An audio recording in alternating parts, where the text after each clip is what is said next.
안녕하십니까. 기독교 한국침례회 진리교회를 섬기는 임원주 목사입니다.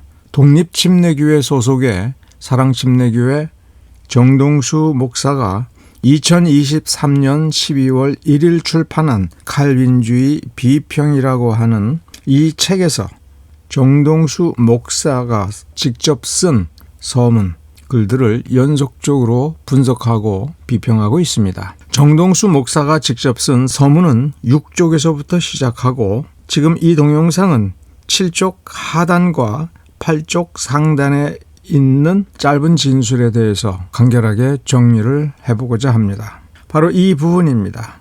제가 읽어드리겠습니다. 한 문장이 좀 깁니다.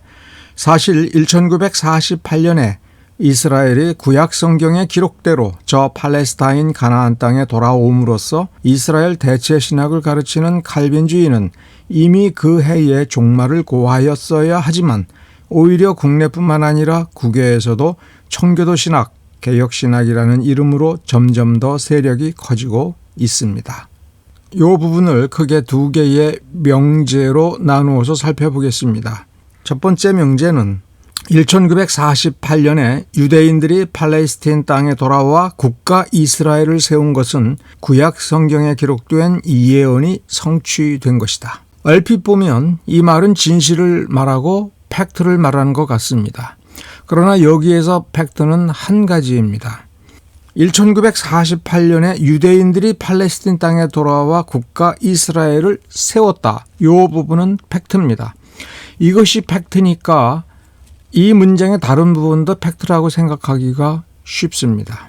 그러나 이것은 구약 성경에 기록된 예언이 성취된 것이다 라고 이야기할 때는 내용이 전적으로 바뀌어지는 겁니다. 왜냐하면 이것은 과거에 구약 성경에 어떤 예언이 기록이 되어 있는데 1948년에 국가 이스라엘이 성립이 되었으므로 구약 성경에 기록된 예언이 맞았다. 그러면 이것은 두 가지에 대한 검증이 일단은 필요한 겁니다. 첫째, 구약 성경은 정말 그렇게 예언이 되어 있는가?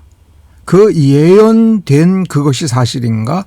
구약 성경에 기록된 예언은 진짜 그러한 예언인가?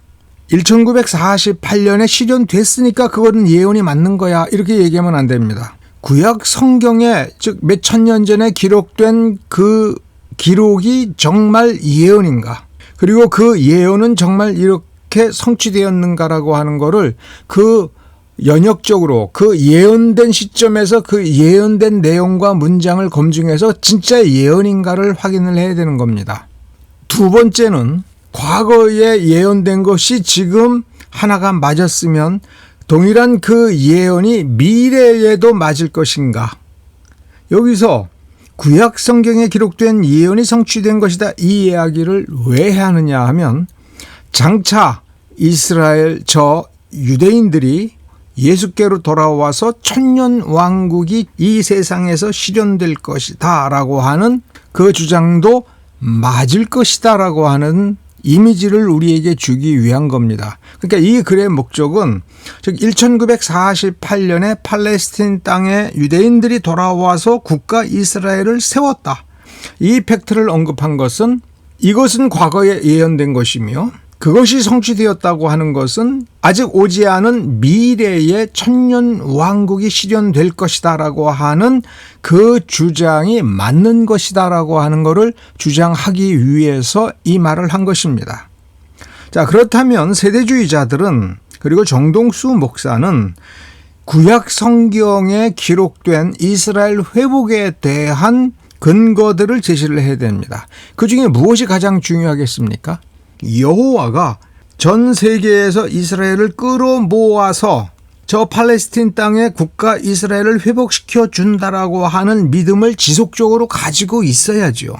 정동수 목사와 세대주의자들은 첫째, 구약 성경에 기록된 그 예언은 문자 그대로 이루어질 것이다라고 하는 고대 유대 선지자들의 그 해석, 그것이 탈무드라든가 미슈나라든가 무슨 문헌이 되었던 그 문헌을 가지고 믿고 있어야 됩니다. 그리고 1948년 유대인들이 팔레스틴 땅에 돌아와 국가 이스라엘을 세웠을 때에 그들 자신이 구약 성경의 실현이다라고 하는 것, 여호와는 이렇게 살아있다라고 하는 것을 종교적으로 믿고 있어야 됩니다. 이 믿음이 역사적으로 2000년 동안 굉장히 강력한 힘으로 존재하고 있어야죠.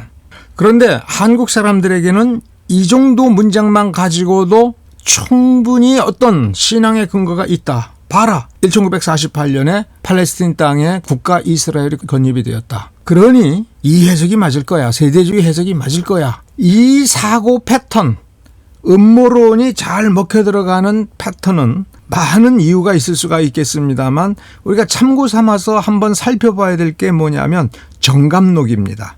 정감록에 대해서 이렇게 구글에서 검색을 해보면 KBS 역사 스페셜에서도 이 정감록을 다루었고 역사 속 그날들이라고 하는 곳에서도 이 정감록을 소상히 다루었습니다. 한국민족문화 대백과사전이라고 하는 사이트에 보면 정감록 뭐예요? 그냥 책이 아니라 신앙입니다. 요 위에 그 핵심이 언급이 되어 있는데 진인출현설은 정감록 신앙의 핵심인 동시에 귀결이다. 종교적 표현을 빌리면 일종의 메시아니즘이다. 말세가 쇠진한 뒤에는 정도령 즉 구세주가 나타나 세계를 구원하고 복락이 약속된 새로운 세상을 열 것이다. 이 패턴은 세대주의가 말하는 혹은 기독교가 말하는 메시아 재림에 의한 세상 구원, 그리고 특히 그 신앙을 가지고 있는 이들은 특별히 구원해내고 복락이 있는 어떤 새로운 세상으로 데려갈 것이다라고 하는 이 패턴이 이미 익숙한 것입니다. 미신 혹은 이런 정감록이라는 도참설에 빠져 있는 사람들은 같은 패턴에 이미 익숙하기 때문에 그런가 보다라고 넘어가기가 아주 쉬운 거죠. 한국민족문화 대백과사전 이 사이트를 열어서 몇 군데만 살펴보겠습니다. 현존하는 여러 감결류 가운데 정감록은 임진왜란 이후에 성립된 것으로 혼란기에 인생이 막막하고 미래가 막막할 때 세워졌다는 거죠. 그러면서 앞으로 일어날 일만 예언했다. 3절 운수론을 주장했는데 큰 난이 3번 일어날 거다. 첫째는 임진왜란, 두 번째는 병자호란, 세 번째는 앞으로 일어날 숙명적 국가 사회의 위기. 자, 그러니까 사람들은 이렇게 생각합니다. 임진왜란 일어났잖아. 병자호란 일어났잖아. 그러니까 한 번만 더 일어나면 돼. 그것이 지금인가? 이렇게 생각하는데 위기 때마다 파자풀이 내지 은유의 방법으로 그 대책을 언급하고 있다. 위기 때마다 반복이 된다는 거예요. 파자풀이는 정여립 사건을 겪으면서는 정도령이 정여립이다. 임진왜란 때에는 이여송이나 이여백이 아닌가 이렇게 사람들이 해석을 맞추는 거죠. 자, 홍경래의 난이 이르니까 홍경래가 정도령이 아닌가? 주술적인 원망이 맹렬한 기세로 민중의 마음에 자리 잡게 하였다. 그리하여 곳곳에서 터지는 민난이나 심지어 생활난으로 화적대로 둔갑한 무리들도 이 도참설을 은근히 유포하는가 하면 정감록 신앙을 기탁하여 도적대들의 우두머리들이 자기가 정도령이다, 자기가 진인이다 이런 식으로 하면서 민중을 현혹시킨다 이거예요. 이러한 경향이 동학에도 스며들어가고 구한말의 신정교에도 이입이 되면서 천지개벽설이나 혁세주의가 증상교로까지도 넘어가요. 그 교리들을 끌고 들어와서 기독교 신앙과 결합을 시키면서 우리 한국의 토착적인 이단들을 만들어낸다고 하는 것이 이단 종교의 역사에서 쉽게 찾아볼 수가 있습니다. 이 하단에 보면 뿐만 아니라 광복 후 6.25 전쟁을 거쳐 현재에 이르기까지 정감록 신앙이라고 하는 것이 사회 혼란기 때마다 유행하고 있다. 자, 다시 논점으로 돌아와서 구약 성경에 기록된 예언이 정확히 예언인가? 유대인들은 그 구절을 어떤 식으로 해석을 했는가? 언제 어떻게 회복이 될 것인가 할 때 언제 회복이 될 것이다라고 하는 것에 대해서 유대인 학자들이 성경을 연구하여 이때쯤이다 저때쯤이다 이렇게 얘기할 때 이게 다 틀렸다는 겁니다. 저들이 왜 예수님을 메시아라고 인정하지 못하고 있습니까? 유대인들이 구약 성경을 연구하고 바리새인들이 연구를 하고 유대인들이 아무리 믿었어도 하나님께서 은혜를 주신 저 사도들과 몇몇 유대인들을 제외하고는 예수를 메시아다라고 예언 해석에 의하여 깨달을 수가 없었던 것입니다. 그러면 예수님도 메시아가 아니고 지금도 메시아를 기다린다면은 수천 년에 걸쳐서 유대인들은 성경 해석을 제대로 못한 겁니다. 그래서 유대인들은 구약 성경에 기록된 예언이 실현되기를 포기하고 있었어요. 의례적으로 관습적으로 모세오경을 읽어요. 그러나 그들은 모세오경의 가르침대로 살지 않는 것이 현재 유대인들입니다. 유대교입니다. 구약 성경을 풀이하거나 하지를 않습니다. 왜? 지쳤어요. 두 번째 명제, 이스라엘 대체 신학을 가르치는 칼빈주의는 1948년에 종말을 고했어야 한다. 하지만 오히려 점점 더 세력이 커지고 있다. 예언된 대로 성취가 되었는데 왜 그 성취를 반대하는 칼빈주의는 더 세력이 커지고 있다라고 정동수 목사가 인식을 합니까? 유대인들이 칼빈주의 내에서는 대체해야 된다. 유대인들을 이방인이 대체하고 이스라엘 국가를 교회가 대체한다. 이런 식으로 설명하지 않습니다. 세대주의적 관점으로 칼빈주의를 설명할 때 그렇게 나옵니다. 칼빈주의는 처음부터 교회가 있었다. 아담 가정교회, 이삭교회, 야곱교회, 광야교회를 얘기를 합니다. 그러니까 국가 이스라엘, 민족 이스라엘은 임시적인 것이었고 처음부터 하나님은 유대인과 이방인의 차별을 두지 아니하고 참된 믿음을 가진 그들이 하나님의 백성이고 그들은 이 지상에서 여러 가지 형태로서 교회라고 하는 것을 이루었다. 교회라고 하는 단어, 처치라고 하는 단어에 매달리면 그렇게 매달리라고 킹제임스 버전이 최고로 유일한 성경이다라고 세대주의자들이 말을 하는 겁니다. 교회라는 처치라는 단어는 에클레시아라고 하는 헬라어의 번역이고 이 헬라어는 구약 성경의 회중이라고 번역이 되어 있어요. congregation. 킹 제임스는 믿음의 공동체가 교회가 아니고 국가가 인정하는 그 교회만 교회다라는 의미로 처치라는 단어를 도입해 들어온 겁니다. 예수님께서 말씀하신 것처럼 예수의 이름으로 하나님의 이름으로 하나님의 부르심을 받아서 2명이든 3명이든 모여서 그들이 하나의 공동체를 이루고 예배를 드리고 교회로서의 사명을 위임받아서라고 생각한다면 그것이 어떤 형태가 되었던 건물이 있든 없든 교회라 이거예요. 2-3 사람이 예수의 이름으로 모이고 우리는 교회다라고 하는 의식을 가졌으면 거긴 교회인 건데 킹 제임스는 그런 교회를 인정하지 않는 겁니다. 왜? 카톨릭으로 돌아가기를 원했고 그러나 다만 교황의 권세만큼은 자기 교회에 미치지 않도록 하기를 원한 거예요. 그런 점에서 킹 제임스는 영국 교회에서만큼은 자기는 교황과 동등한 혹은 교황보다도 우월한 권력을 가지기를 원했던 사람입니다. 그러니 자기가 인정하는 교회만 교회였던 겁니다. 그런 점에서 킹 제임스 성경은 처치라고 하는 영어 단어를 도입해서 콩그리게이션과 분리를 한 건데 원래 히브리어와 헬라어에서는 콩그리게이션과 처치는 구별될 수 없는 단어인 겁니다. 믿음이 있으면 하나님의 자녀인 겁니다. 여호수아와 갈렙에서 하나님은 갈렙을 차별하셨습니까? 차별하지 않았습니다. 그래서 칼빈주의는 처음부터 참된 믿음을 가지고 서로 결속하고 있는 하나님과 결속하고 있고 서로 이웃과 함께 결속하여 하나님을 경외하는 무리들을 교회라고 했던 것이고 유대 민족은 그 메시아가 아브라함과 이삭과 다윗의 혈통 가운데서 나온다고 하였으므로 그 민족을 메시아가 올 때까지만 보호했던 것입니다.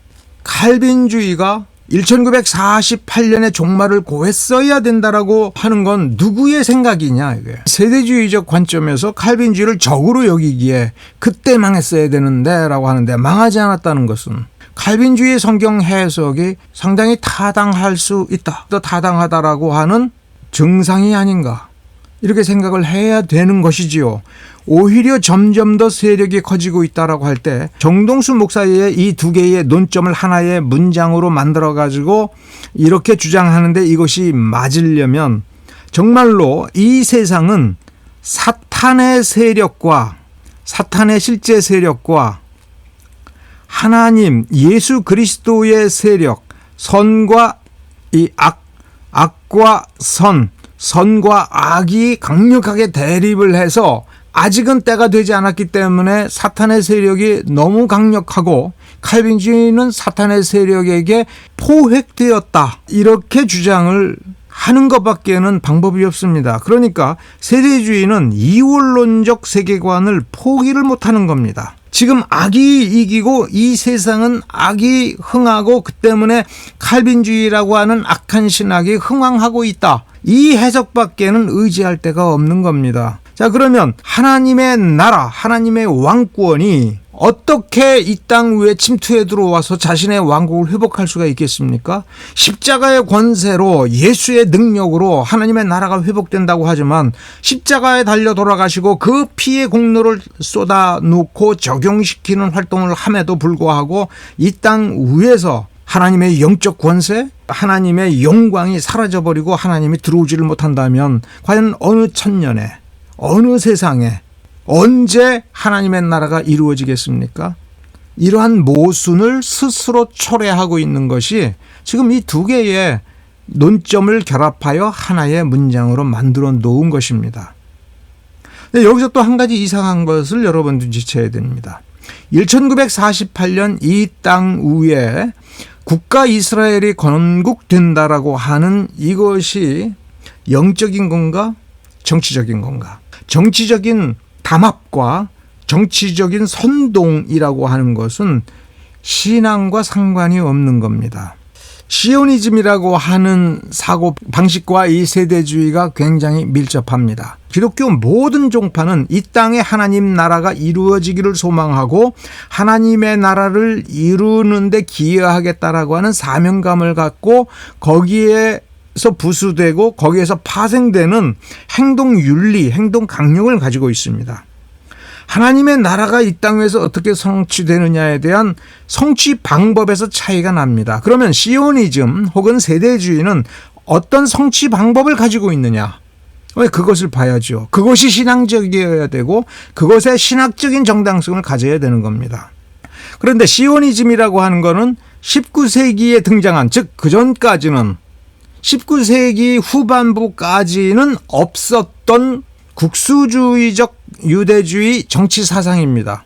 다시 말하면 19세기 후반까지는 유대인들이 자기네들이 편안하게 살 수 있는 나라가 있으면 좋겠다라는 생각을 가지기는 했어도 저 팔레스틴 땅에 돌아가서 거기에 나라를 세우자, 이러한 소망을 어떤 구체적인 액션으로, 실질적인 무브먼트로 일으켜서 어떤 시도를 했던 역사가 없었습니다.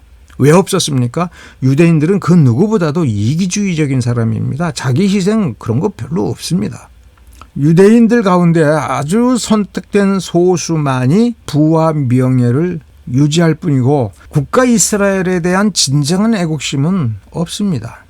제주일보 2024년 2월 21일에 이영철 님이 쓴 들불처럼 번지기 시작한 시오니즘 운동이라고 하는 글을 먼저 한번 살펴보겠습니다.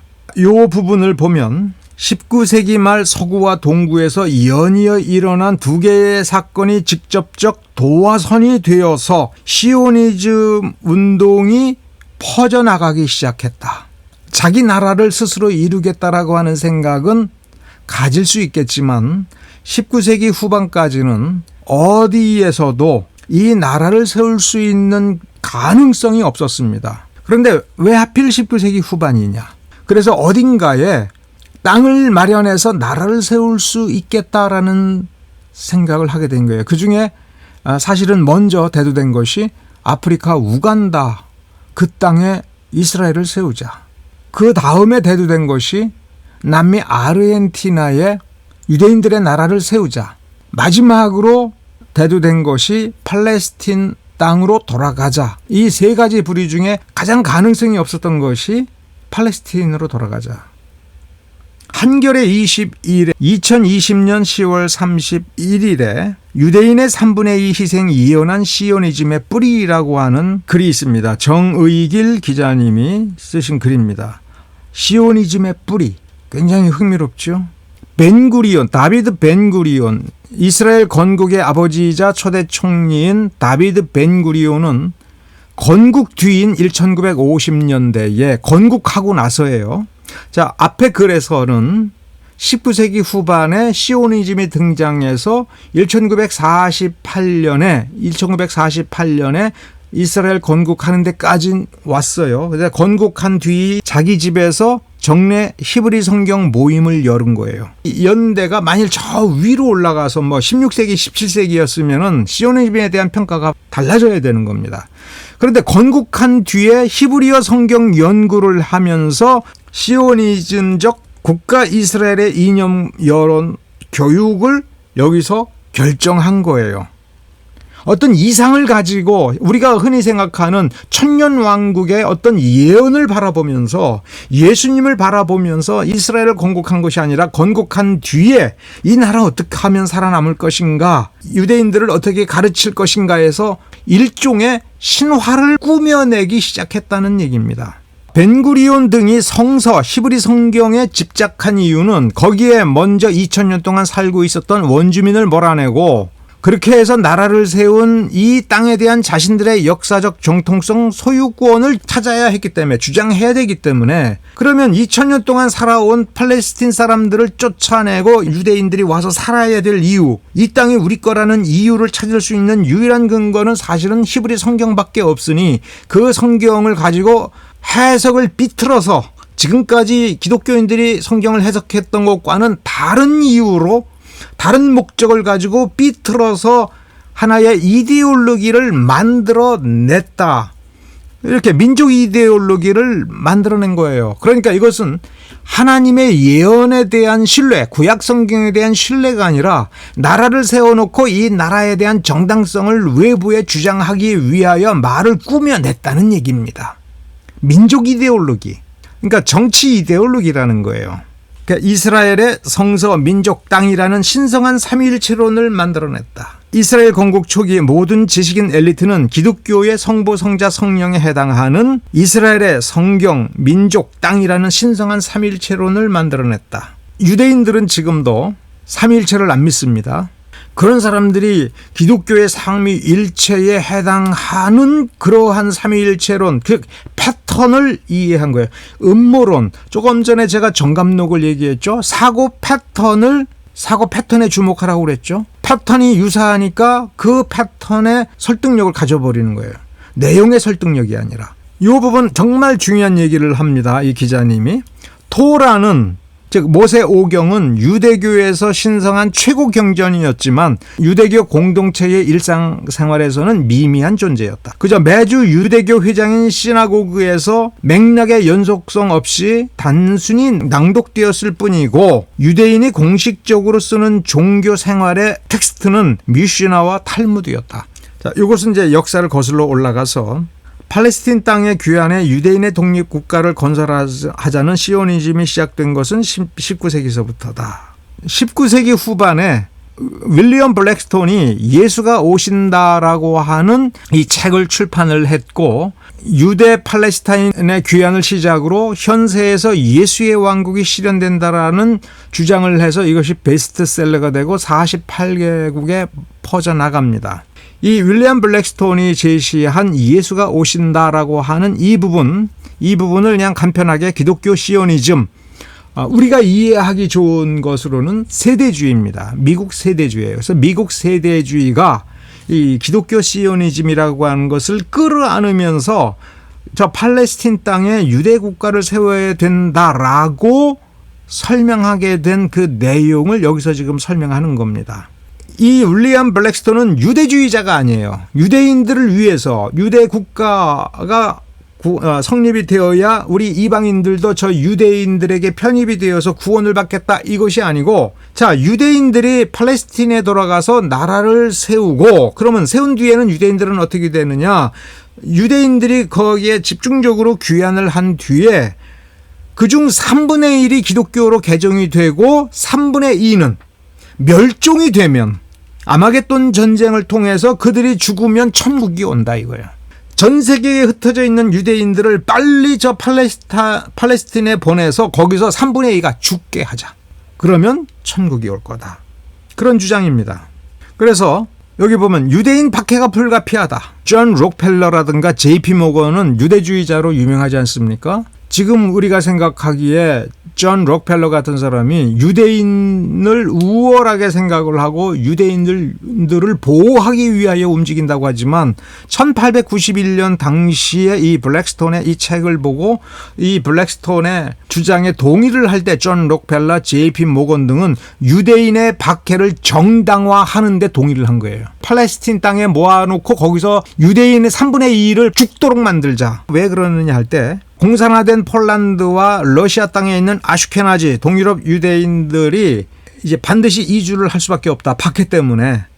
근데 그런 가난한 사람 200만 명이 유럽으로 갈 수도 없고 그러면 미국으로 올 것인가?